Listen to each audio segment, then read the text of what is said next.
AyoGG, welcome to a new episode of the AyoGG podcast in the special edition for Queendom Season 2. Today we are going to discuss together everything that happened in episode number 3. And number 3 started, of course it is Mnet, with tears. Because what did we see?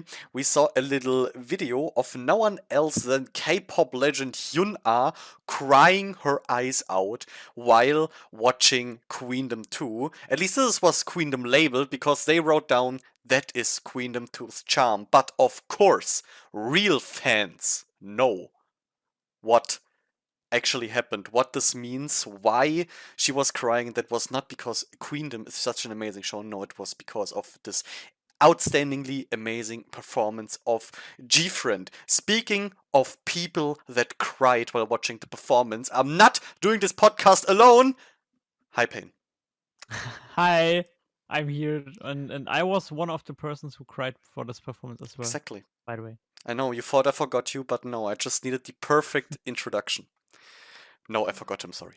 Okay, but no one realized it. Okay, next up, after we got this little intro into the episode, we saw a video compilation of the 6 groups. Getting is a bit of interview screen time to tell us about their feelings about the revelation of their positions from the signature song performances. To remind you guys, BBG was voted by the three groups, by Hyolin, by Kepler, and by Brave Girls, if I'm not mistaken, as the one who did worse than them, and that was of course something Mnet needed to remind us of again. And we got a bit of statements from BBG, a bit of statements from the others, but nothing really new came out of it. An interesting thing that happened then was that they did not just talk about their feelings over the positions they got, no, but that they got a little sheet, a little piece of paper with the exact amount of points that they got from the different instances that gave points to them. So the live voting, the global votes, and the self-assigned points. And I think I already read them last week, so we don't need to get back into this much more. Do you have anything to add to this whole scene of them talking about the points that they actually got? no, I think that's a topic you did pretty well so far. Okay, thank you. Then next up, it was a time for a bit playtime for the girls, because Queen spoiler. What is Queen spoiler? Queen spoiler is simply nothing else than the chance for all the groups to get a bit of a they said advantage with knowing what the other groups were going to perform. So the groups had to play various games, and through that they were able to get a spoiler based on the outfits of a group, the props they're performing with, the song they're performing, the choreography, or if they don't care about anything of that at all, they got a chance to eat. And, the discussions were fierce about what exactly all the groups should go with. I remember when we watched it, we were instantly like, yeah, well, who cares about what the other group is performing? Eating. I'm still like this, cause I Same. don't know. This segment is something like, I don't know. I'm not trying to do something interesting, but that's so unnecessary in my opinion. But Yeah, well, whatever. it could have been really cool and necessary if they would have done what Chinby suggested. Chimpy said, "We don't care about spoilers for other teams, but but it would be good to be able to steal props from Yes. others." That would have been super cool. Imagine you're training for like a week or more with a certain set of props, and suddenly a group is like, "Nope, you're not allowed to use that." That would have been quite fun. But no, we didn't get that. We got, as I said, multiple things they could have checked from the rival group. So they always got to like get a spoiler from the group they were connected with that will cover their song. So, for example, BBG could get a spoiler for WJSN, and they from BBG. Hyolin from LOONA, LOONA from Hyolin, and Brave Girls from Kepler, and vice versa. Now, choreography. The choreography spoiler was chosen by Brave Girls, Kepler, and WJSN. In Kepler, it was quite cute because Jay was pretty sad that all the other members wanted to go for the choreo spoiler because she was the only one who was like, "Guys, food. Let's go. Let's eat something. Let's eat." But nope, the others outnumbered her, so they went with the choreography spoiler. And I also really liked WJSN. In the beginning, they talked about maybe going for the outfit spoiler, but then they said, even when the outfits overlap with ours, it doesn't matter because our body line is different. And that was followed by some high fashion model poses they did to prove that their body line is second to none. And yeah, well, what was up with the choreography spoiler? So for the choreo spoiler, they had to play a game called Finger of DT, which is basically they had to spin, and then they had ink on their finger, and they had to, after they spin like 10 or 15 times, they had to run towards a piece of paper with like a pie chart on it, and on the pie chart we had different numbers like -10, +12, and whatever. And they had to press their thumb on one of the fields, and then they would get those points. And I think they had to get, if I remember correctly, like 15 points. And if they would have gotten that, then they would have got the spoiler. So Brave Girls and Kepler did it like instantly. They spun and then ran towards it and placed their index finger right in the middle. And the middle meant, okay, you instantly win. You don't need to play any longer, and you're getting a spoiler. For WJSN was a bit different. Exi tried hard, but she fucked up majorly because she placed her finger right in the biggest field, which is, no surprise, a negative field, -10 points, but in the end they made it, and they all got the choreo spoilers for the other groups. Then we had LOONA. LOONA chose the song spoiler, and they had to play Scream in Silence. So, how that went down, they all got, they stood in line, I think like 6 members or something like this. They got headphones on, which prevented them from hearing anything. And then they had to guess a song. Yeah, that is the game. I think they got like one. They got Lam Pam Pam by FNX, and that was it. After that, they weren't able to guess anything anymore, and due to that, lost their chance to get a spoiler. And the food card was picked by Hyolin and BBG. Unfortunately, both of them failed miserably. What was the game? Well, they got some kind of weird hat with like a carousel on it. And on that, we had like little gummies and stuff like this, and they had to try to like eat it from the head, which was really difficult. But I want to add, Chinbi looked insanely cute. I rewatched the scene multiple times while rewatching the episode, and I may change my desktop wallpaper now to that picture. Just a bit of TMI for all of you. But yeah, they didn't manage to get the food. None of them. Not Hyolin and not BBG. But for Hyolin, it was interesting. She played with one of her dancers.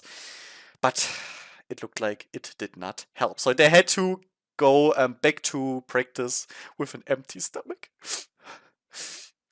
Next up, it was time for a little song choosing sequence. So we got all of the groups sitting together talking about what kind of song could we perform from the other groups, but we didn't get anything definitive. I mean, they were just talking, and Mnet simply used it as some kind of filler because they needed more time for the show, I guess. And after that, we already arrive at the cover song battles. But before we started to jump right on the stage, we got again first the groups arriving with their cars outside of the Mnet building. And once again, BBG gave their all to make sure that they're going to trend on Twitter afterwards. Because Chinbi left the car and had in her hand her phone with a little video playing over and over and over again saying, "I am in a good mood." Just to make sure that Mnet will definitely not be able to fuck up anything there. And guys, as I already said, instantly trended as always. Doesn't matter what they're doing. Next up, we had Hyolin entering her waiting room, and since she got placed first in the signature song battle, she got the Queen treatment and entered Queen's paradise. So her entire waiting room was packed with stuff to eat, to drink. It was nicely decorated, had comfortable chairs, and so on and so on. If you watched Queendom season 1, you will know what it is. Did they have something like this in Kingdom 2? What exactly? Like that when you were winning a round, that you're like getting a better waiting room stuff like this. Yeah, they had something like that. Okay. Next up, we got a little flashback to the moment where it was decided what the order is going to be of the performances for the cover song battles. And since Hyolin won first place, she was able to decide the order 100% herself. And she decided on the order WJSN, LOONA, Brave Girls, BBG, Kepler, and Hyolin as the last one. As a reason for her to go last, she said that since she's the oldest, she wants to make sure that it's going to be a worthy finale for the cover song battles. And well, we will unfortunately only see next week if she actually achieved in doing that. WJSN got placed first for the order because they performed last in the signature song battles, which means we're jumping right into their preparation for their stage. As always, they were sitting together, and Subin prepared, as always, it looks like she's always going to do it, a PowerPoint presentation to make it easier for them to choose a song they want to perform. And to remind you guys once again, they have to cover a song of BBG/GFriend, and no big surprise, but they went with a GFriend song. But before they decided on that, they kind of they gave a little insight for us on their past. For example, Luda auditioned in Starship with Glassbeat, which instantly, of course, made her rise on my bias scala. Almost to the top, at least. And the moment where they said what they're going to choose, that they're going to choose the song Navillera, was when they watched the music video of it, and they said it gave them chills, and some of them even got a bit teary. On number 1 position there, Unso, because, well, we know by now, Unso and Chinbi, it's impossible to separate these to the love they have for each other. Now, before I continue to say what they have done in preparation, what do you think about like initially of the idea of them of choosing Navillera? It's so I don't know. It's a bit interesting. Like their explanation was kind of okayish, I would say, but somehow they were much talking about how much the feeling the MV gave and stuff like that and so on. But yeah, and they even said how much it could be a burn if they're not performing well or not doing a great performance, delivering um the same power kinda. And so I don't know, cause they're supposed to change the song pretty much, or that's what they wanted to do. So I'm okay. I'm fine with them choosing Nabillera, and I see the point of choosing the song overall, but the explanation was kinda weird to me.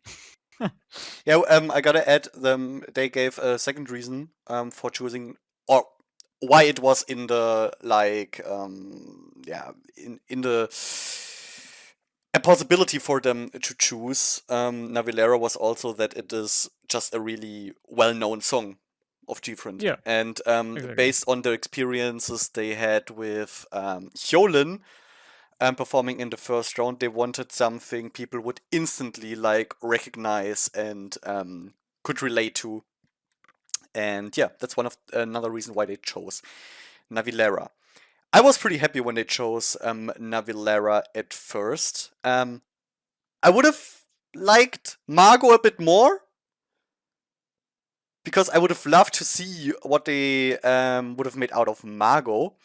But Yes. Navillera still top tier, amazing. I'm really satisfied. Okay, I mean there was no chance for them not to satisfy me with what songs they're going to choose. I admit, but still, nice choice, girls. Nice choice. Then it was of course time to bring back the hardcore, the hardcore flashbacks of the performance of WJSN in the first round when their precious hourglass broke on the stage, and of course we got the tears again and again and again and again. Long story short, the broken hourglass is back, and they decided to add the broken hourglass into the story, into the performance again. So they didn't even repair it. If you pay attention to it, you can still see the blue sand falling out of it. And but it's a nice way of thinking of them, in my opinion, to just say, you know what, it's canon now. It's part of the storyline. But the most interesting thing is that while they were practicing, we got two members of Monster X joining them, and that is Yuhone and Hyungwon. And they came to to give them a bit of feedback, and that feedback was, let's say, critical. I think that's a way to sum it up. They said it was not very captivating what they were doing, and they also added that Yodom's solo dance in the performance needed much more impact. But it didn't end on this like intense note. No, of course, the cuties that these two boys are, they started to help them out, to give them like practical feedback, to show them how to execute moves more powerfully, and so on and so on. So the starship family like it really warmed my heart. But of course, I need to ask you now. Was it staged? I Spoiler, mean, 100%. okay, then I'm going. If you don't need my opinion, nah, it's totally staged, Okay, thank of you. course. Okay, and that was time for the actual performance of Navillera by WJSN. No, but seriously, before we jump into that, one more thing. What do I mean with staged? I don't think that that they knew that WJSN was performing. They were like, you know what? Let's go there and give some feedback to them. I think either Mnet or Starship went to and was like, hey, they're filming on first day, no clue. You two go there and give some feedback and blah, and just to give a bit to, I would say, to improve the quality of the performance, that definitely, but also to give some more flesh for Mnet that they can use in the parts before the performance, and to also show how well the Starship family is working together. It's nothing new, stuff like this, but it's always amusing to me when the idols like enter these rooms and then everyone pretends like, oh my god, I so did not expect you to come in here right now. But yeah, if you have a different opinion, let me know, but 100% staged in my opinion. Okay, now it's time for the actual performance of Navillera by WJSN. How was it?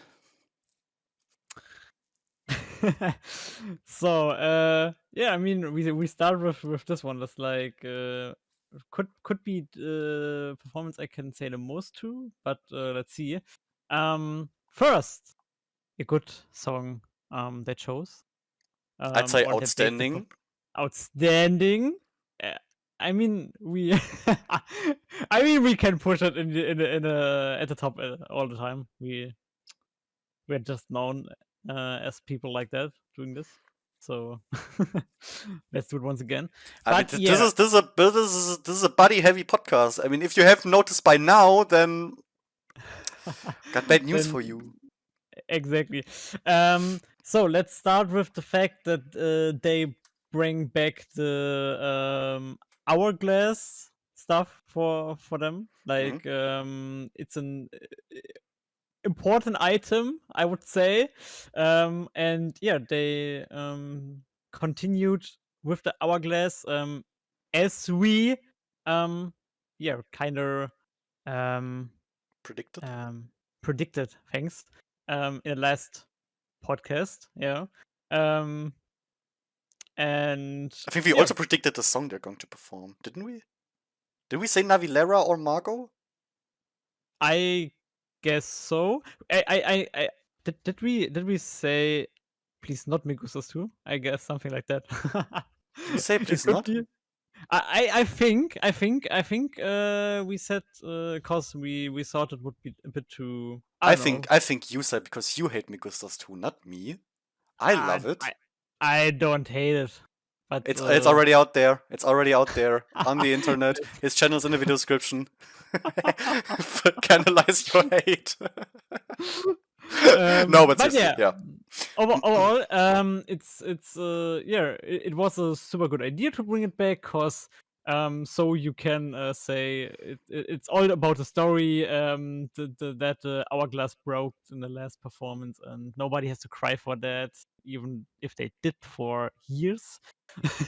Oh yeah. um, and yeah, it came with I would say dark magic theme, dark Yep. sorceress theme. Yep. Um, and yeah, they started the performance with a glass ball. Do you call it something else, or is it kind of glass ball? Yeah, I think like crystal ball, magic Crystal ball. ball. I'm not quite Yeah, sure if there's an exact term for these things, but I think the stuff which is used to like look into the future and blah. exactly. And they combined it Or with you could say some just a glass bead. maybe cause we already had something like that. Yeah, you saw the crystal ball with the water in it, the colored water to make a potion out of it, or kind of like that. um, and I guess if I'm not wrong, once again, Una just talked too fast. I just have the feeling she saw the crystal ball and was like, "Oh, is it gas speed?" And I'm like, Yeah, well, maybe it's too simple guess. But they it was just for the magic theme, and it was pretty cool entrance. It was the intro, and the color theme with this dark red is something that plays out very well for that. After that, we got a little cut, and then the song started with Luna starting the song. It's such a good thing for me because yeah, and the glass bead vanished. Everything on the table just vanished. exactly Suddenly. So it has to be magic involved. yeah. The explanation for this storyline was just clean. And they started off very similar, I would say. The top line was pretty much the same. The instrumental, of course, was slightly different, but it started very, very calm. And I really loved it so far. By the way, to point this out, because this fits to the concept anyway. The outfits, I really like the outfits as well. It's tough to not like them. True. We remember the outline. But yeah. And so on, the first verse, as I said, was pretty similar. Going into the chorus, it was going more upbeat, as the original is. So and that was pretty similar as well, I would say. And then we come to the drop, and here is it going to go a bit or slightly different, I would say. They were changing the concept overall with a to a magic theme, but as well to a more WJSN style. What that means is not this super dreamy stuff they did in the early years. I mean more like since kind of butterfly, then unnatural, the more pop, but still I don't know. I don't know if what I can say about the sound, but they have made a little mature version out of their dreamy sound, like As You Wish and stuff like this. A more pop sound and a more mature sound out of it. And for that, they implemented something like a new drop into the cover of Navillera. And I personally really liked it because the drop was first, in my opinion, well transitioned. Like, oh my goodness, super cool transition. It was something new, and I really love something like surprising changes in cover songs like that. And so this really got me pretty well. I mean, actually doing or leading the chorus drop just fits super good.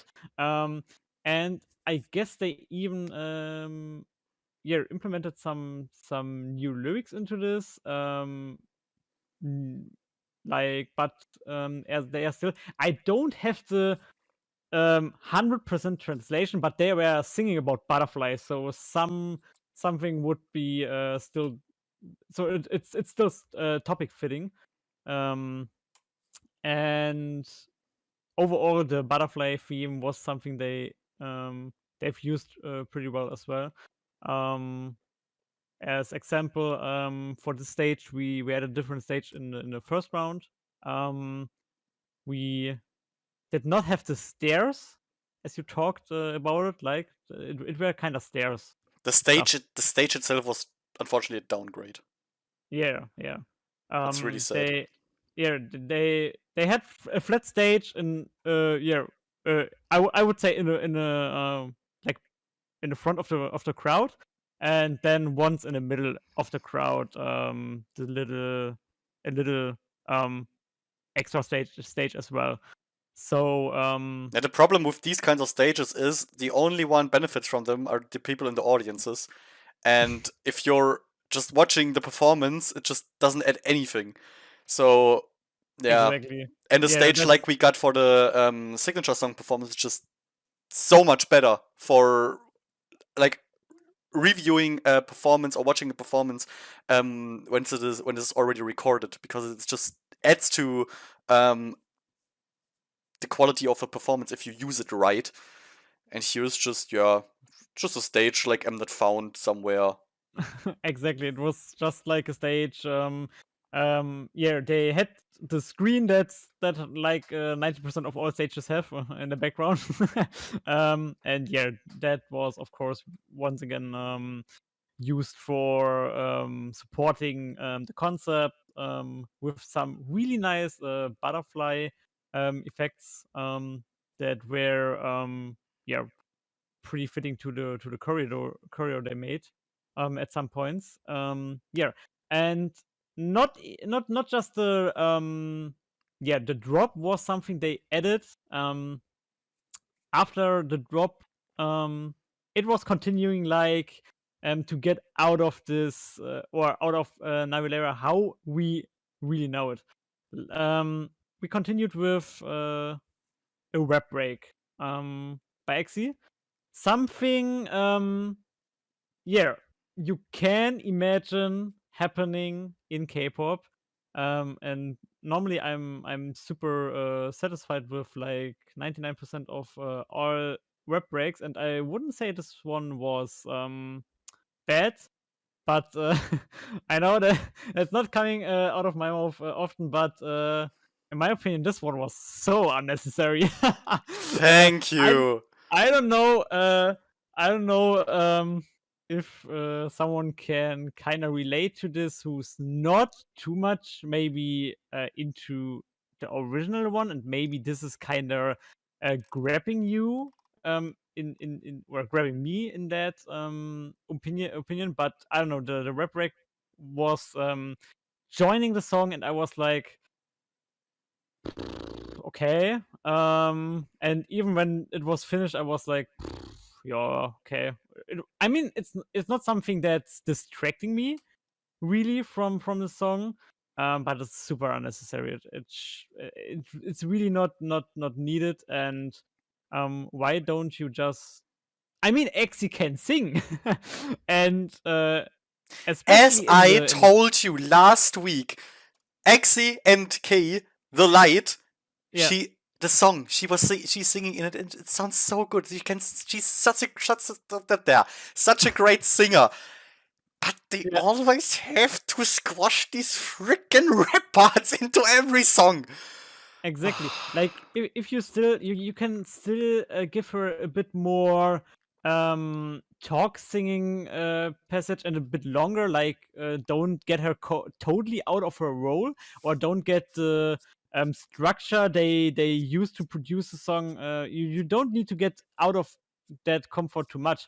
But this was such a typical exi rap forced into a song that's not made for it. And that was something, I don't know. I don't think that was super necessary, So in my that was opinion. so. Long story short, this was simply just too much K-pop. Yeah, that was too much K-pop. Exactly, that was too much. Basically, K-pop producing, K-pop producer sitting there and like, okay, we need to give Exi a rap. Where do we want to Oh, put this? wait. So like the song is finished, and they're like, oh damn it. Oh guys, we have a rapper. We have a rapper in the group. Yeah, well, couldn't we just let her sing? No, she's a rapper. Yeah, She's not exactly. allowed to do anything else in her entire life ever again. Yeah.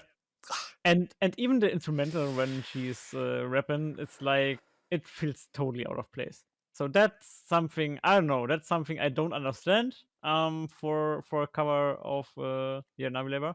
After that, it's still a bit different because they are kind of changing a bit of the top line, a bit of the text, but it's going back to a bit of the original sound. And that was a section I really liked again.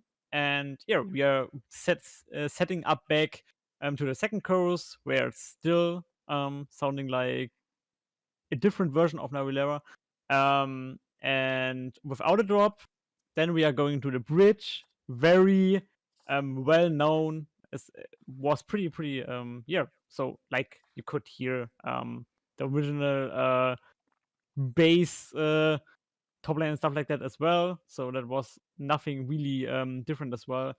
And then they were going for the finale chorus that I really enjoyed as well. Like Yeonjung really did vocally a phenomenal job there. Like there were many parts she carried so hard vocally. I really loved this. And overall the finale was super exploding. Was super engaging. Something, yeah, we already know from WJSN's recent, yeah, music and performances they done. Having this, yeah, huge finale, something like that. And I overall really enjoyed the performance. In my opinion, this could be I don't know. It's a interesting opinion, I guess, and there could part ways. Like I still see this performance as a cover, but with a hard concept change and with another sound. That means I could imagine myself listening to the original and the covered version. One behind the other, like after. So like, I don't know. My English sucks right now. But listening to them after another one, first one, second one, whatever. My English sucks. I don't know. I would like to help you, but I don't know what you want to say. Like,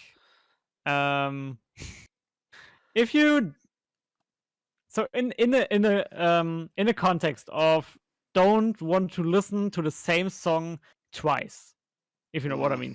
So having a cover of a song that's pretty similar is like yeah, if it's just another singer as example.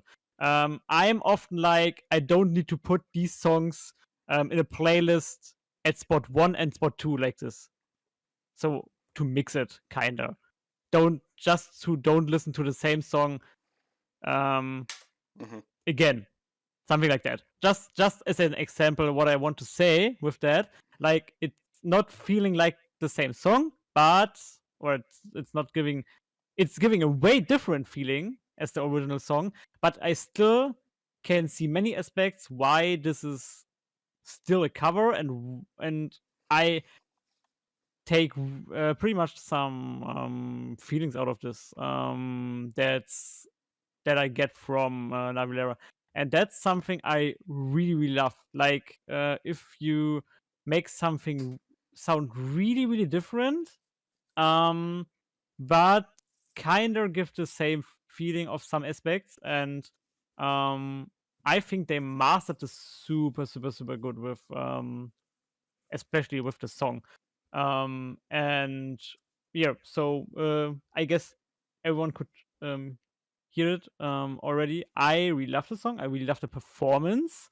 For me, this was, I guess, one of the best performances I have seen on Queendom personally. And yeah, I think WJSN did a really amazing job to present their own style, in my opinion. Yeah, little disclaimer. If you only want to hear absolute praise, jump to the next performance now.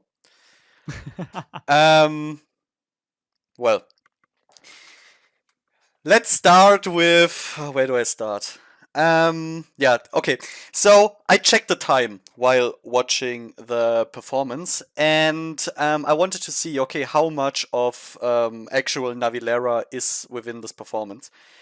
And around 60% of the song is not Navillera. So you can argue now how much of the original song has to be in there. Do you have to be able to hear to still call it a cover? I don't want to get into that. That's not the important part. But what's important for me is that they changed the song so much, which is okay, but in a way that simply does not really work with me. What I really enjoyed is in the beginning, when they were all sitting on the table, when we had like the super cool intro, with the like glass bead in front of her, and a detail you really, which is also adding to the storyline. If you pay attention to the glass bead, like it is first completely clear, like we have like in the beginning of the song Glass Beat by G-Friend, but then they're adding some substances into it, and then it turns red.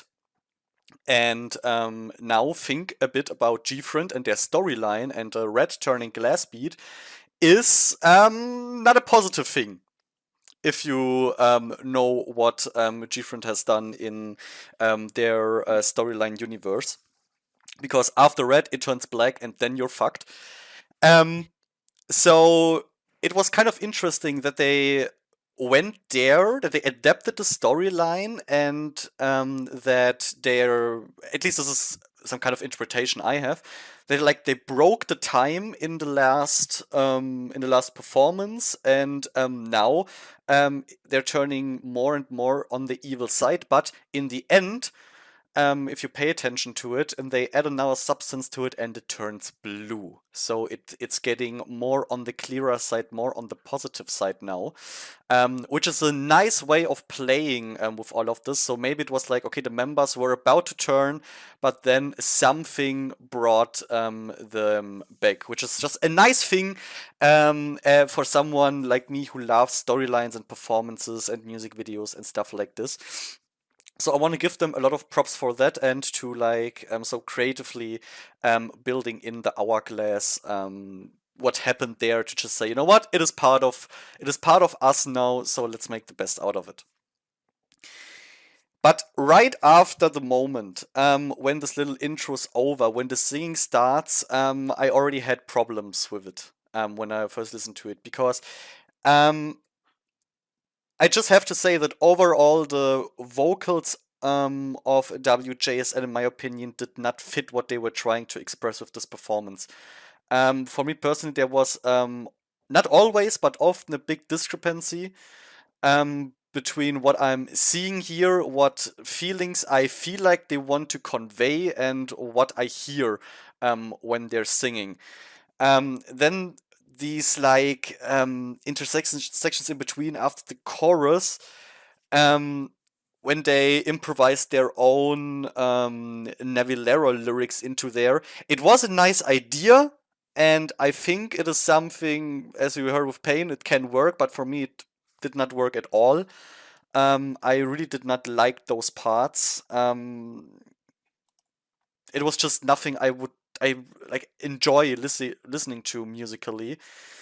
And yeah, I mean, we already talked about the rap part. I just don't get why this is necessary. Yes, EXE is a rapper, but as I already said, EXE is an amazing singer. You could have you could have made her a singing part for the section without any problems. It would have sounded amazing, and it may have suited the entire performance much more, because this is one of the things I love the most about G-Friend and their songs. They don't push rap into each and every shit they're doing. Like Mm. the amount of G-Friend songs where you have something that you can call rap is so ridiculously small. and that's mostly like hidden in B-sides.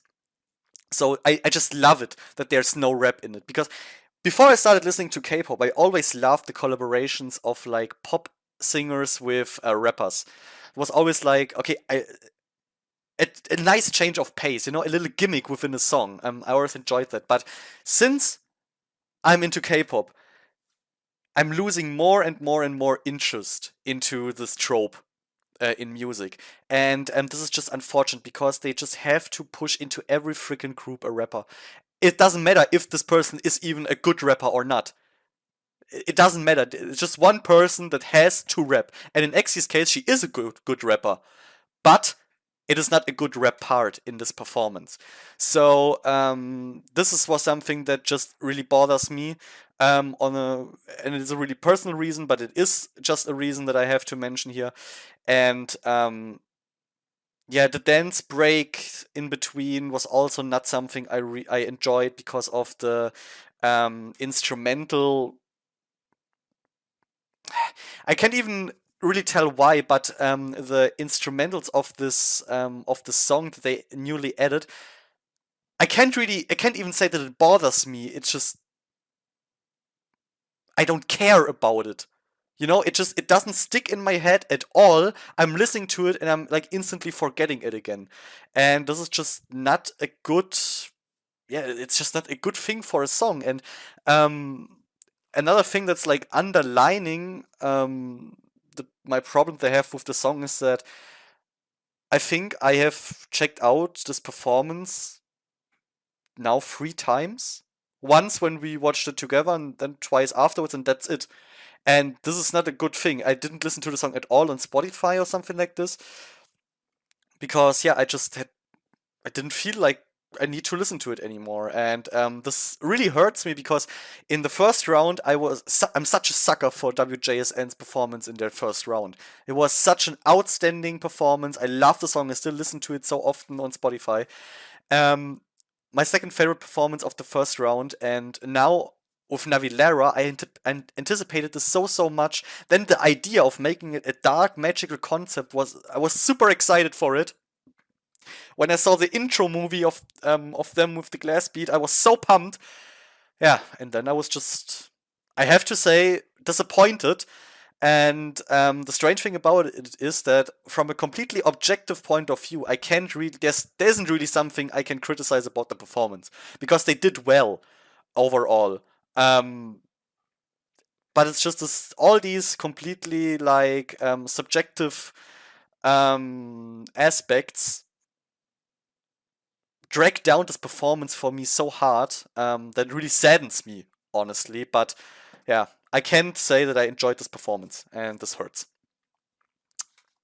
Interesting Sorry, is sorry. full Yeah, hate to you. yeah, No. full hate. Get to shower me with it.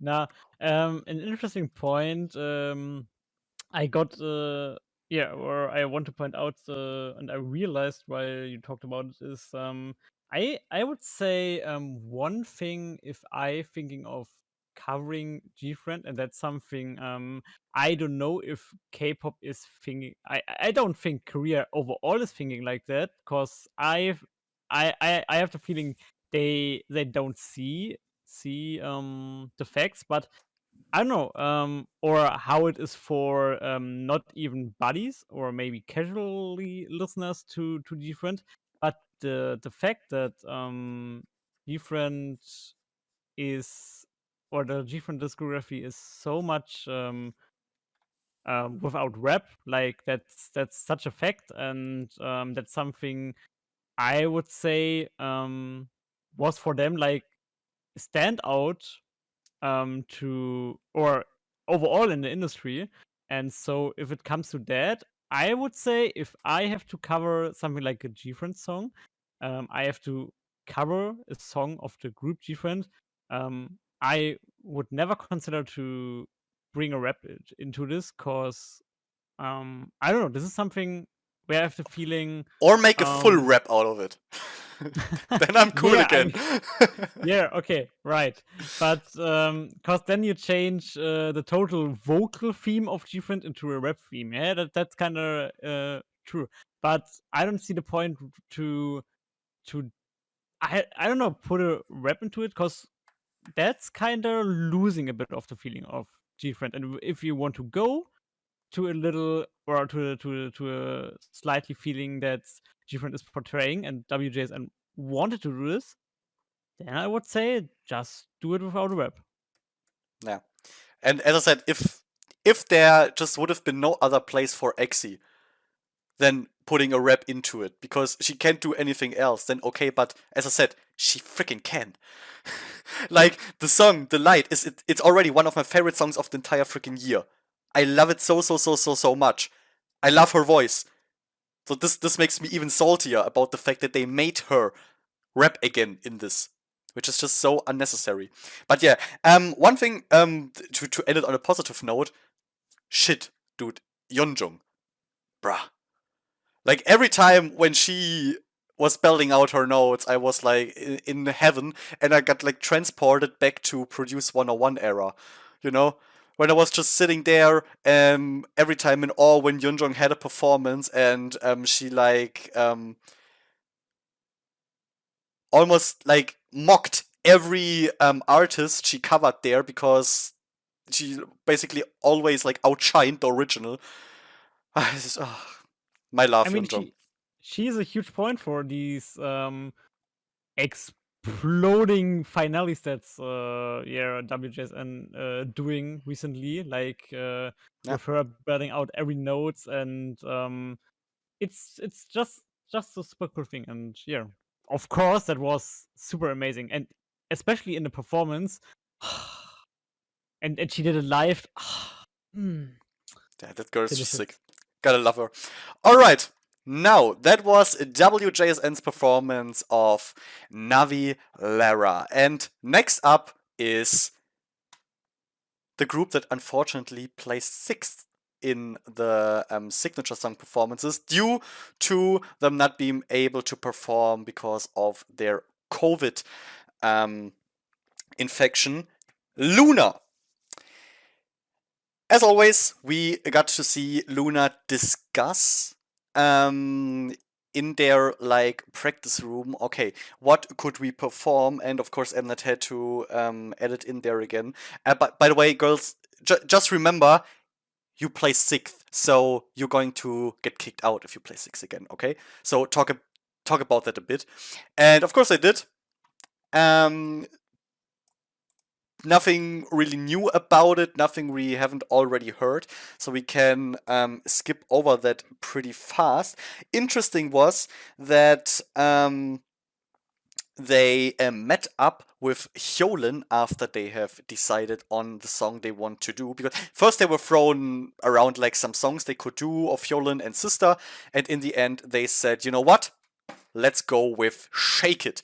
And they want to get some tips from Hyolin, so they went to her agency and met her in the dance practice room. And as always, in every K-pop variety show ever, when you are arriving before someone, you have to hide to surprise this person. And well, they did. They all hid behind staff members, hid as staff members, and behind curtains, and so on and so on. Hyolin entered. They jumped out of their hiding places, and everyone was like, ha, ha, ha, ha, oh my god, I did not expect that at all. Like, if you are a K-pop idol, I would, every time when I enter a room, I would expect that someone is hiding at that point, because it happens every freaking time. But yeah. What was unfortunate is when we saw them talking to each other and having like a moment, and when she started like teaching them, all we saw was her teaching them like wiggling with their hips, and that was it. Then was cut, and they were sitting on the floor again. I really hope that they got more out of this practice session than just this, because I would like I will like boldly say that LOONA is quite capable of learning this move themselves. I would dare to say it. And that was just a bit of a letdown because like they're going all the way there to learn from her, and then they're showing us this one move, and then they're sitting down. It feels a bit like once again Mnet needed content, and they were like, "Come, let's go there and talk with her, so we can have like junior senior talk." People always loved it. That was a bit awkward in my opinion. But maybe only I saw it like this. Or what is your opinion on this? No, that's as I said. Like, I'm totally with you. Okay. After that, we of course had to jump on the emotions train again, because we haven't heard in 5 minutes that LOONA had a lot of problems in the past and was on the brink of disbandment. So Mnet needed to remind us again. And we got interviews again of the members, talking about the time, how hard it is. And I absolutely like believe that this must be a disgusting feeling for the members to go through the stuff, to not knowing if you will have a debut, a comeback again or not. If you're like 1 year, if it has been like 1 year after your last album and you don't know if tomorrow maybe it will be over, that must be a disgusting feeling. But we have heard it so many times now. I don't like. Does it work? Like, does it still work for like hardcore orbits? Because even, especially for orbits, I'm like, they went through all this shit, you know? They have been with them through this whole time, like, intensely. And for all the other people, like, they have heard that around 5 times already in 3 episodes of Queendom. So when is the point when you're like, okay, everyone understood it now, and when is the point that even Mnet realizes, okay, there is not more we can get out of this?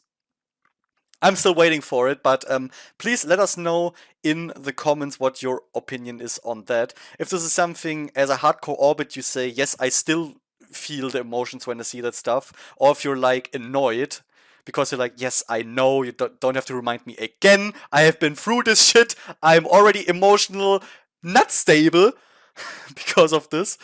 Because I'm always like this when they come up with the G-Friend shit. And you know, with VBG and G-Friend, I'm like, yes, I have been with them through this whole time. Okay, thank you. I know what's up. But yeah, let us know in the comments. But what was really interesting, after this, we got to finally see the girls having their dance practice, and we saw that Heejin and Yeev are like the chief, the head commanders when it comes to dance practices, because they met up and went over the details of the choreography. Even made like scribbles on a piece of paper, and they also said that they're doing this always for every choreography of them, which is really cool. Which I really want to praise for both of these girls. And then they're taking turns when the actual dance practice starts with leading the girls and showing them how the moves are displayed or executed perfectly. Which was really interesting is that while we saw Eve teaching moves, there was a bit of a like confusion between the members how they have learned a certain move, and then Eve was like, "Okay, we're doing it like this." Like it looks like, and they also said it that Eve is always like the last. Yeah, the last person to call the shots. Like when Eve's saying this is how the move is getting done, then this is how the move's getting done, which is something I didn't know before, and it's really cool insight in my opinion. Now, is a big question. Did all of this work that the girls put into the performance actually turn out to be beneficial for the performance? What do you say? LOONA with Shake It by Sister. Yeah. First, I mean the idea of the performance, um, to to give tribute to the idea of Loveless and doing it like a musical. To one of the best performances in Queendom history, by the way. Cameo. Yeah. Yep. And I'm going with that. everyone who says otherwise is wrong. I'm sorry, but you're wrong. um, and as you can already hear, we are kind of a sucker maybe for this kind, and Yeah. LOONA tried this as well with Shake It. When they announced it, I was like, oh my goodness, are they really doing it like that? And yeah, they in my opinion did it really well. So of course there is a story behind it. Behind every musical there needs to be a huge story. As for Loveless, it was a love story, and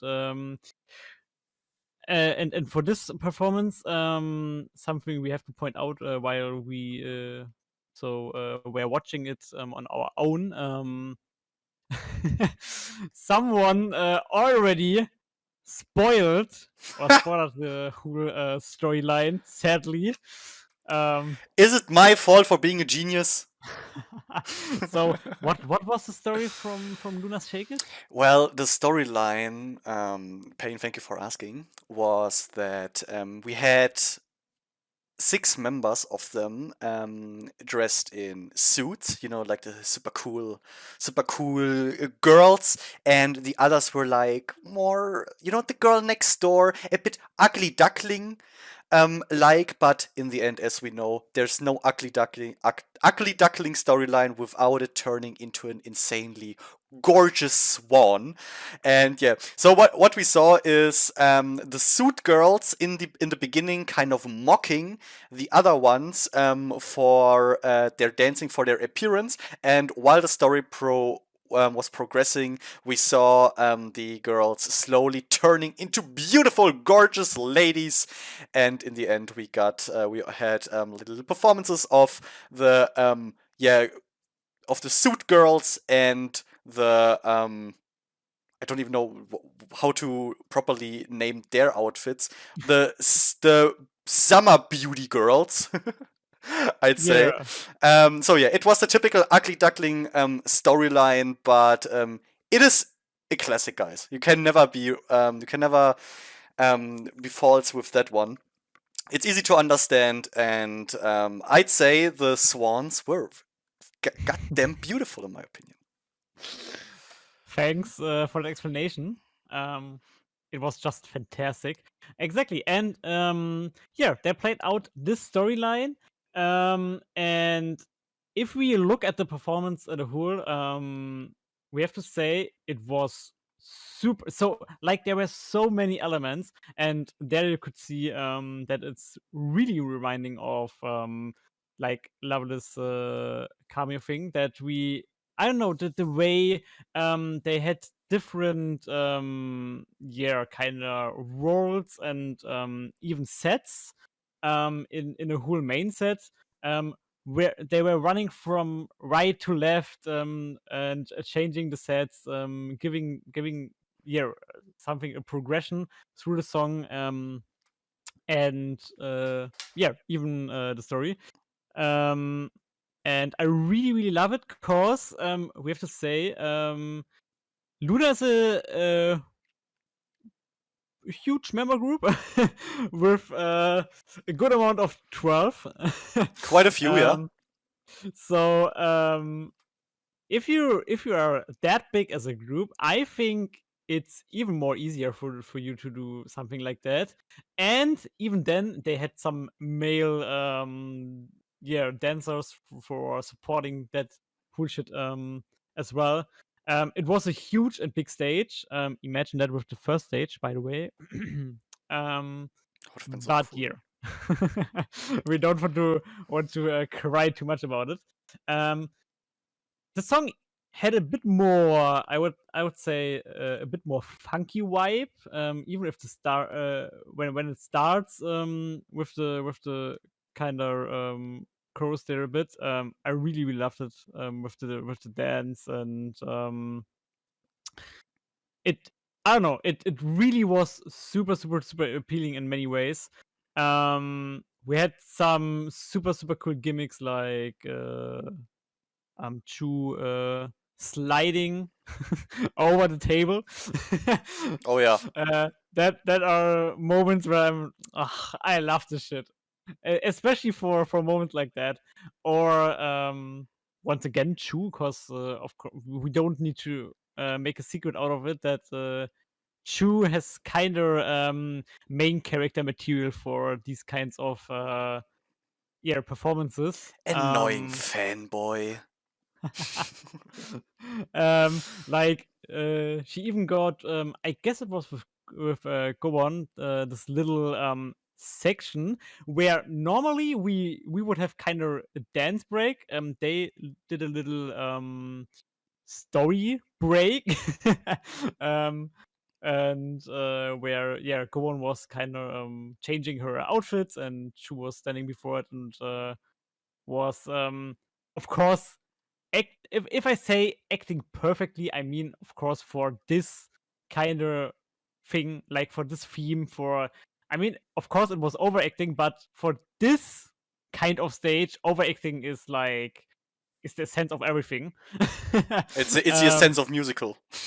Exactly, and for that, Chu is so good, and with her facial expression she did there was super cool. And I know, like this performance was something where you are entertained like every second, because there's happening so much, and that's something why I personally love it so much, because there's happening so much, and there's there are so many elements you think about for doing a performance like that. That's I don't know. I can guess watch this performance over and over again, and I'm entertained like every second. There's like not 1 second where I'm kind of distracted or something like that. Cause I don't know. You're they have the focus to make you uh watch it with every brain cell, cause you kind of want to follow the whole stuff. um Outfit wise, it was amazing. i'm uh I'm basically a sucker for like suit outfits. I don't know. I think looks good. Looks pretty good. And of course, the how you called them summer It's a summer queen style. That's queen Queendom. style. Yeah. The outfits there were amazing, of course, as well. And I'm yeah, still thinking about this Eve. I mean, yeah, with a reason, I would say. I mean, in combination with the pink hair, it's just, I'm sorry, but this is fucking cheating. Yeah, that's something like that's something pretty easy and pretty obvious, like putting Olivia into a suit is something 100% obvious as well. But somehow it works. And yeah, of course, I don't know, overall it was super amazing. And I really loved it, and I guess once again I have to say it, I guess this is one of the best Queendom performances I've seen so far. Okay. Then it's time for me. The performance of LOONA was really cool to watch. What I liked the most about it is the fun atmosphere that is like in every second part in every part of this performance. You can really see that all of the members enjoyed what they were doing there, and the overall the musical theme is just something that invites you to having a blast on stage, because this is what it's living from. And yeah, to let them play a bit with their acting skills on stage. Um, a reason why I like this even more is because we know LOONA as a outstanding performance group. Like this is, my opinion, like the main charm of LOONA. Their raw skills when it comes to dancing, performing on stage. But when you are going for a musical theme like they did here, you not only have this what you already know from LOONA, but you also have these really adorable story acting sequences, which is something that you're not, yeah, not really connecting with LOONA until now. But after this, they truly showed that there is more in them than just perfectly executed dance moves. And I mean, we still got that, but this is, yeah, this is something. I don't know. I have maybe been missing in the WJSN performance. I see here both what they really can do, what I know from them, and what I didn't know what they can do. And so I got something new, and I still got the LOONA that I love, which made this entire performance a real delight. Um, then the song itself, I really liked listening to it. I've listened to it really, really often by now. Um, the song itself is just not something where you can like really flex with your voices. But it was in that case not necessary because, as I said, due to the musical theme of all of it, there's just so much more to the performance than just the raw voice. And even if you only have the voice, like when I'm listening to it on Spotify, uh, it still is transporting this super happy feeling, which a lot of people praised for Hyolin's first performance in Queendom. So this is just something I'd say, yes, it is maybe easier to hook someone with such a concept because like everyone likes to be happy, and this is just something you don't really let you go let you like fall into this performance. You can just watch it and be happy about it. It's not like it's super melancholic where you be like, okay, I need to get in the mood. I need to accept that this is going to be the theme. No, this is just I'm watching this and I'm watching a cutie after a cutie after a cutie, and it's just an advantage that concepts like these have. But this is also a praise for LOONA. I mean, they chose the song, knowing really well that this would be something beneficial to them. I mean, they could have also performed something like Alone, which has a completely different feeling, but in my opinion, would have been more difficult to like catch the audience with. But maybe something you're more used to from LOONA in a way, at least the way I would expect them to change the song up. But this was super cool. It was refreshing, and you can, at least I can, watch this performance over and over and over again without like getting tired of it. It just sparks a spark of joy over and over again when I'm watching it, and this is, in my opinion, more than I can ask of any performance. Only thing that I kind of like have to criticize in the beginning, we have is it Yochin? Wait, let me check that for a second. Yeah, we have Okay. Yochin with a glass and like giving cheers to two dancers, and these dancers don't have glasses. They only have like their empty hands. And is it really that difficult to give these two dancers a glass so they can like Chan? Like really? Uh, I mean, you have to look at the fact. If we look at the first round of Queendom season 2, it was a background dancer who dropped the hourglass.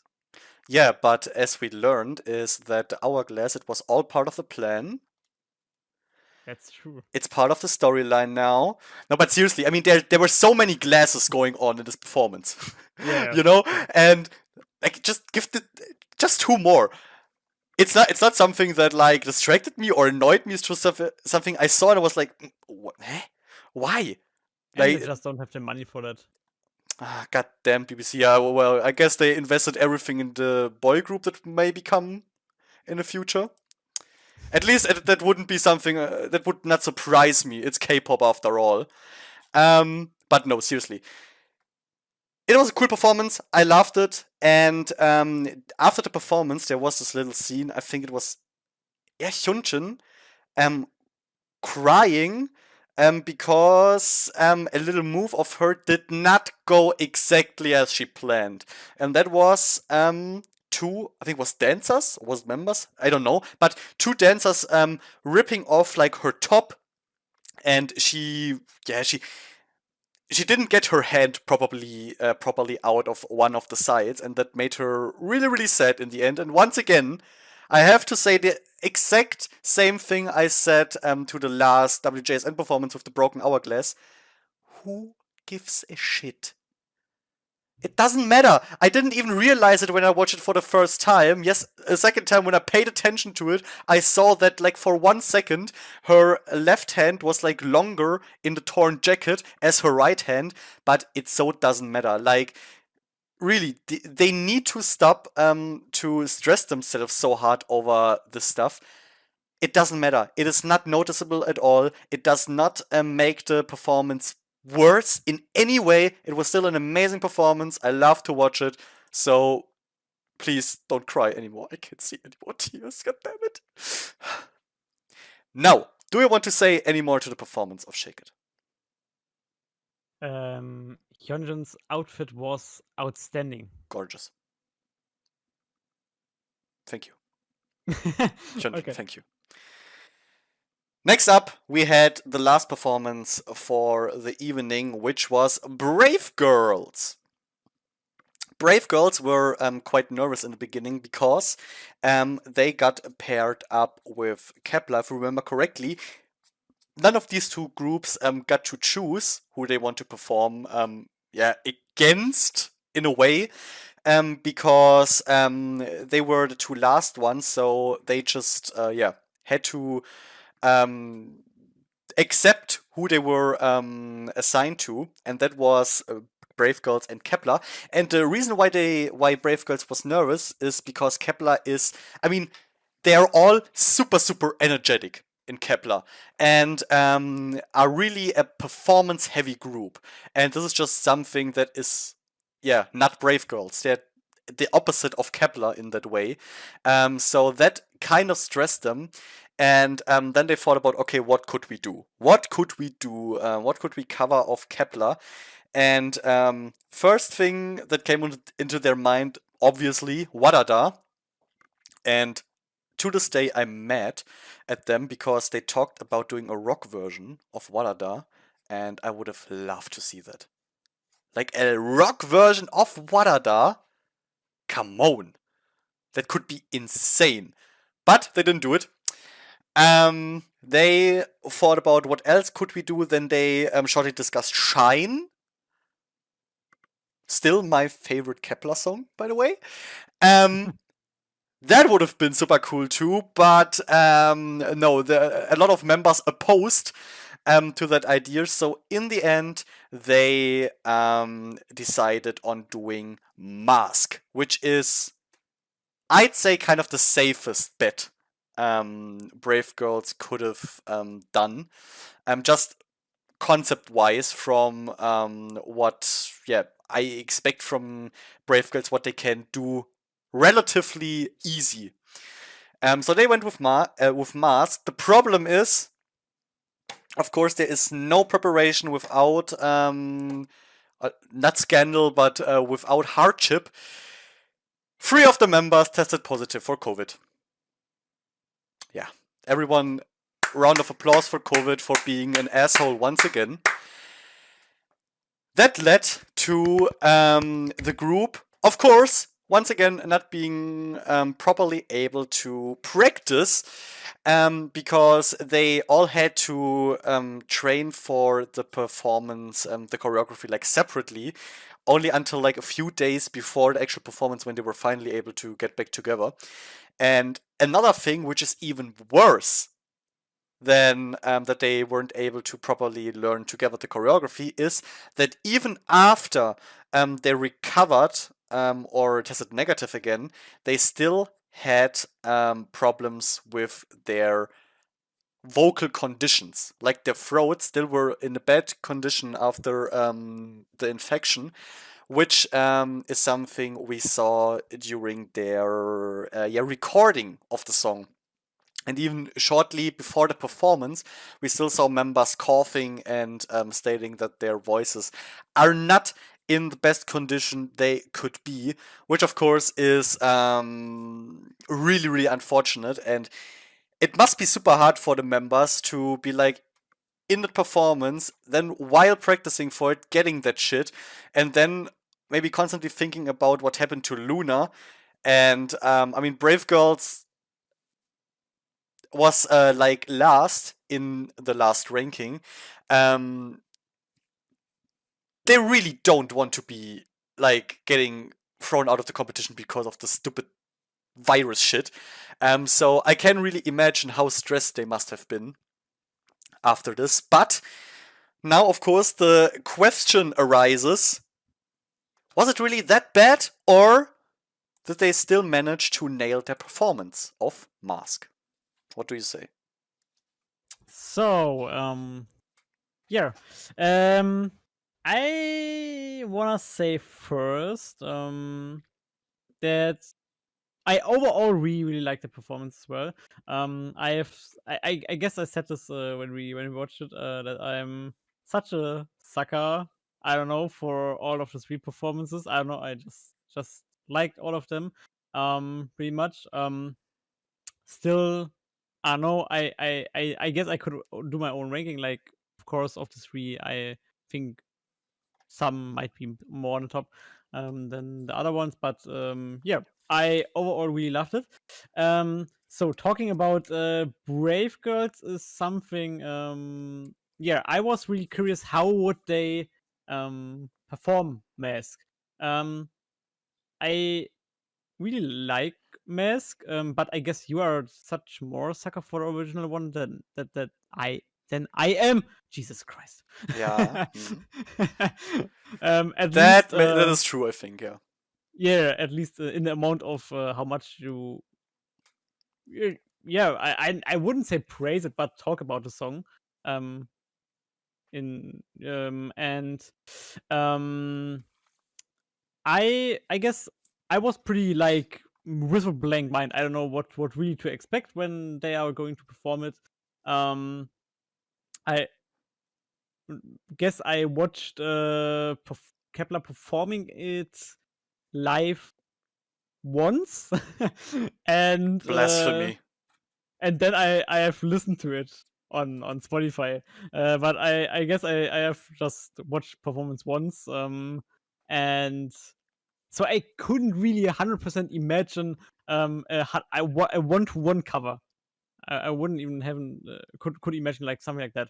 Um, but yeah, what was Brave Girl's idea to go for a concept? And I guess it was something like a thief concept, Magician thief concept. magician thief, right? Like if like the movie, in case some of you may know it, I think it was Now You See Me. That was the movie series that they took as a like role model for this. Alrighty. And yeah, of course, I overall I say the concept was pretty good and was super fitting with the with the song. Um, I want to point out the or want to mention the thing you pointed out when we watched it. Brave Girls performing Mask and in the preparing getting Corona is something. The irony. Yeah, live. It's live. It's just live. Um, yeah, that's something you can see. But overall, the kind. How would you describe the genre of a song like Mask? Boah. Instead of just K-pop, because I guess if you look at Mask, it's pretty K-pop-ish.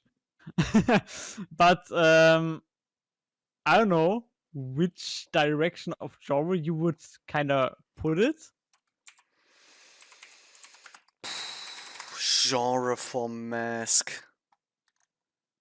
I have absolutely no clue what this could No be. clue, right? What kind of Exactly. genre Mask could be, no.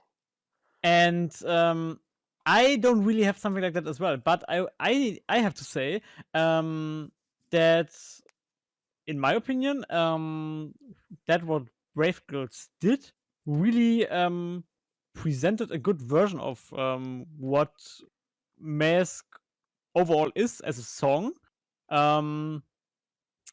I would say they were not really going totally 180 degree. No, They they were they kind of definitely were sticking relatively close to yeah what Mask is. what Mask is exactly, and yeah, was just interpreting it a bit of their own kind, their own yeah, being Brave Girls and doing a Brave Girls version out of it. And I have to say, in this performance, I would even say I got the most feeling of Brave Girls presenting themselves super confident. I don't know. Like when we talked about their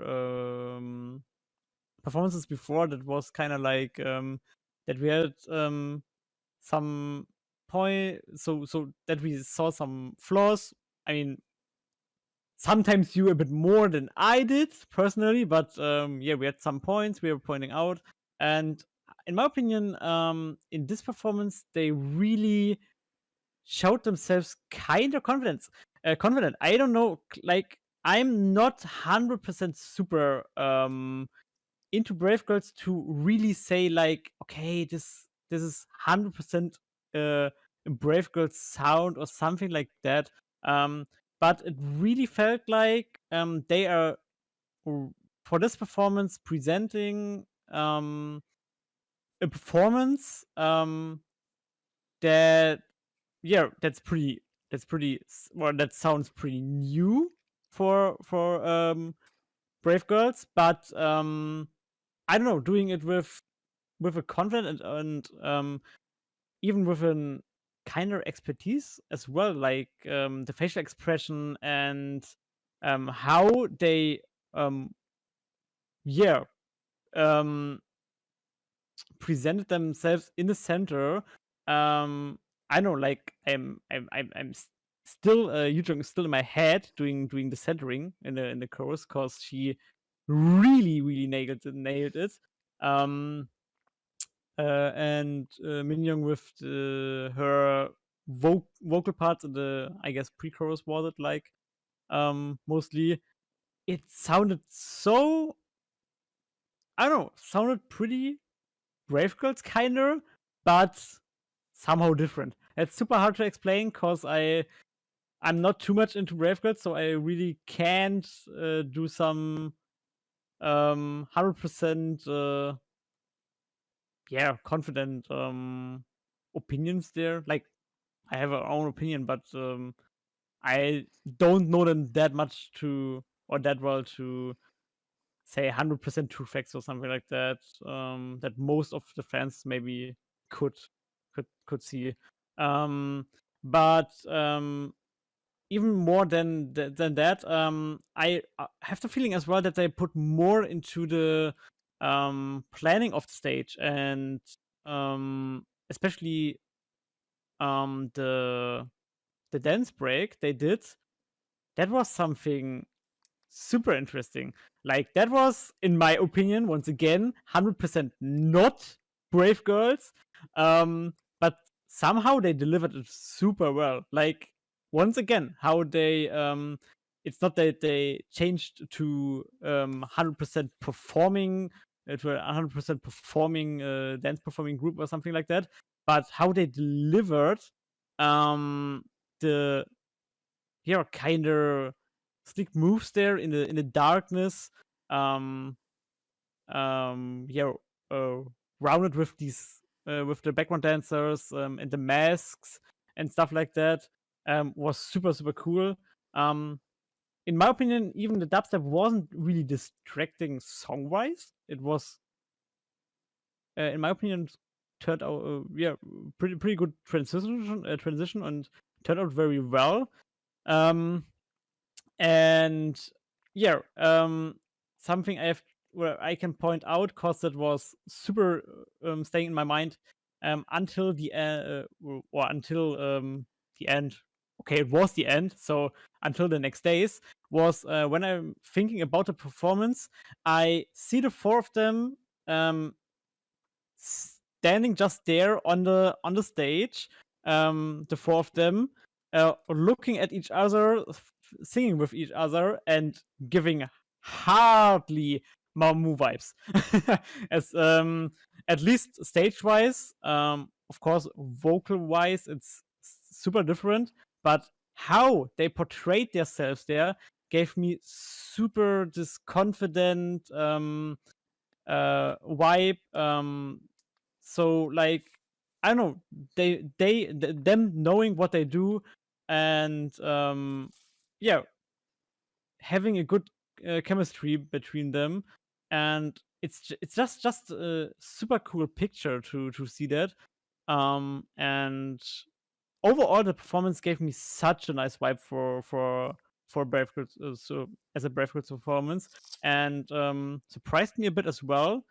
And I'm now looking even more forward to some new performances of them, because I really want to learn what they are capable of, or what is the right feeling they want to give me over time. That's something I really want to find out over the next performances. Um, and yeah, I'm super interested in more. The best thing about or the best decision that Brave Girls have made for their performance is that they did not try to actively, yeah, kind of compete with Kepler when it comes to performance. Because what Brave Girls has done, they really like dumped down the amount of like real difficult choreography for this performance, and here also decided to go more into a storytelling and yeah, entertainment kind of performance direction. Because if they would have tried to portray the performance heaviness and the performance difficulty that Mask normally has, I think that would have been really a big disadvantage for them. But they sprayed actual performance choreography parts only like in between. These moves always felt relatively like, yeah, easy, kind of relatively safe, um, and just like just so that they were always able to focus on their main point, which was the singing in this performance, and only do the choreography parts to the extent that is like actually necessary, which is a really smart way of playing this performance, in my opinion, because that way you make sure that you are really different from what Kepler is normally doing, but you still make sure to in between like catch the essence of what the mask performance normally for Kepler is. So that was really smart thinking, in my opinion. And then the song itself, yeah, we already talked about it. It is not that much different from Mask. Of course, it is a different version, but like compared to what the other two groups have done, there is not much of a change here, but still enough to make it, yeah, to make the song their own, to make you forget the Kepler version, which is absolutely more than enough in my opinion. So they kind of went the exact opposite way of what WJSN has tried, which is just something that in that case clicks much more with me. Also, when it got really like choreography heavy, it looked like they often outsourced a lot to the dancers, to make it all look more grand and harder, but still be able to maintain their composure and everything, which was really cool. So in my opinion, Brave Girls did the best of the performance that they could have done. I also agree that the ending was really Mamamoo-ish. Which is super cool because it kind of breaks with everything we have seen in the performance before, but it gives a sort of like, yeah, a sort of like refreshing ending, fun ending to the performance. Whereas in the in between, we always had like a more serious and event-driven performance, and in the end, we have like this. Okay, it's us. We are the main character. We're interacting with you, with the audience now, with staring into each and one of your eyes, to draw you into the performance one last time. And that was super cool, smart play of Brave Girls, and overall a really cool performance. And once again, I want to point out here, the live singing was super amazing. Like I'm not saying that I didn't know that they can sing live or something like that, but I don't know, especially this one high note is still in my head. From the chorus where Yoo is kind of belting out this Y, and I'm like, oh my goodness, that was super, super, super. I don't know, that's such a strong move while dancing. I mean, of course, not having the hardest dance moves, but I don't know, that's still you have to be capable to do this and to hit the note. And I guess they showed this once again or once more. Yeah, that they are just pretty good at singing live. But since I don't want you guys to forget like who I am, of course I also have stuff to criticize. Um, but actually, not anything about the girls or the performance, but towards the end, we see Money flying Oh down Jesus! on the stage, and which is a really cool idea. I really liked it until the second where I saw the money. Because what do we see on the money? Well, we see a big ass picture of the CEO uh, of Brave Girls, and I do need to ask why. Like, there was even like Brave Girls written under it, under the picture. Why the hell is on this stupid money not a picture of the girls? Or on one, like on like four different banknotes where we have the four different members, or one note with all of the members, or just the Brave Girls logo. But why the hell did we have the CEO on there? This was so random, and I didn't like it at all. Even with Brave Girls below, There was Brave like, Girls written under it. Wow, what is this? and his face. That's so good. What is this shit? That's I don't know. I don't know. That's Like, mate, you're not the idea-wise. main character here. You're really not? Yeah. So yeah, that really annoyed me. Maybe more than it should, but I was really annoyed. But yeah, that is nothing. That's nothing against the girls. They did a great job. Now, after the last performance of Brave Girls, we of course got for the end of the episode a little teaser for what is about to come. And I'm pushing the highlight a bit. The second thing we saw was Kepler, but not Kepler like standing on stage, short snippets of them performing powerfully a song of Brave Girls. No, we saw Kepler crying Just as we always do. And I'm just sitting here again like, oh no. What is it again? Like I'm already annoyed. It is not possible to have one freaking performance without crying. What No. happened now? And I swear, it's just like, if just something like, I don't know, a dancer accidentally like bumped into someone, or the members, like a member tripped or something like this. Now, oh no, the performance! I've messed up the performance because I tripped. If it's something like this, I'm going to riot. Yeah.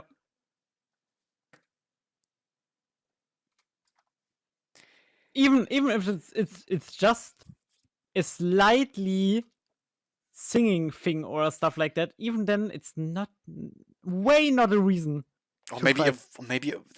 the thing is, I don't know who cried, or maybe a voice crack or something like this. I really hope it's not something like this, because come on, it's just, ah, it happens. Yeah. It's okay. Yeah. No one expects you to be perfect every freaking time in your life. It's okay. Well, Exactly. after that, we saw Hyolin dangling from the ceiling, in a ring, and in a Catwoman outfit. I'm so hyped. That's it. This image is just, Yeah. I don't know. Yeah. It was, Well, I mean, of course Mnet is a bitch, because of course Mnet is like filming it like dramatic and with this doom, giving a certain vibe, of course, but like just having this idea, and I don't know, Hyolin giving her passion. It seems like giving her passion and her all into that. I'm super interested how what this is going to be for a performance. yeah, well, I guess I'm like dramatically less hyped than you. I mean, I thought it was like, okay, cool idea, but yeah, that's about it. But we will see. But what almost killed me? Call me fanboy, I don't care, because you're fucking right. Yeah, BBG. We know for sure they're performing Unnatural by WJSN, and it looks like we're getting a Latin, like tango version of Unnatural by BBG. We saw them in an like almost like too much dramatic camera zoom into the girls, suddenly like expressing themselves, throwing their arms in the air, smiling seductively into the camera. It's going to get wild, guys.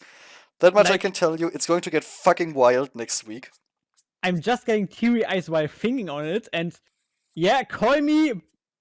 I don't know what you want, but this camera zoom made so much for that. Simp. I tell you, Jesus, like this camera zoom with, I don't know, it was kind of like a I am so unprofessional video wise, but cameras going down a bit and then slowly getting a bit more upper, and then this with a slow movement, and then and and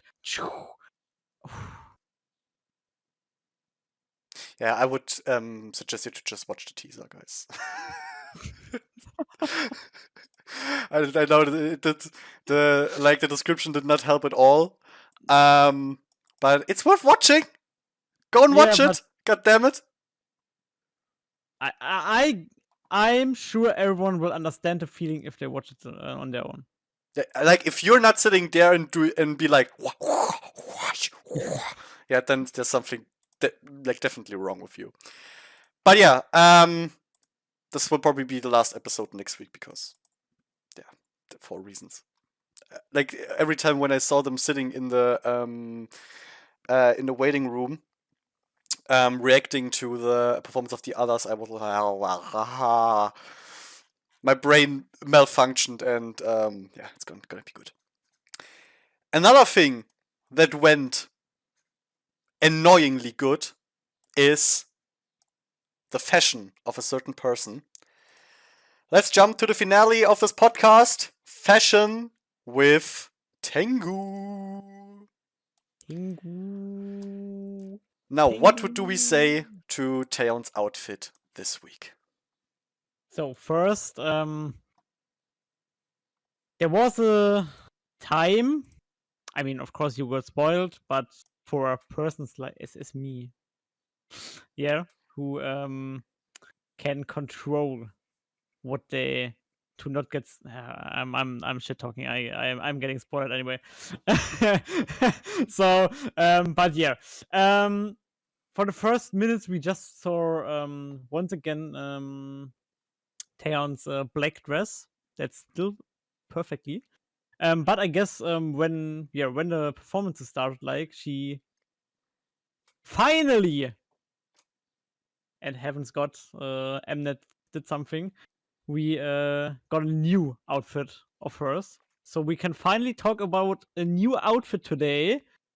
A little applause for Mnet, cause it's still not that what we expect to talk about in this section of the podcast. Too damn gorgeous.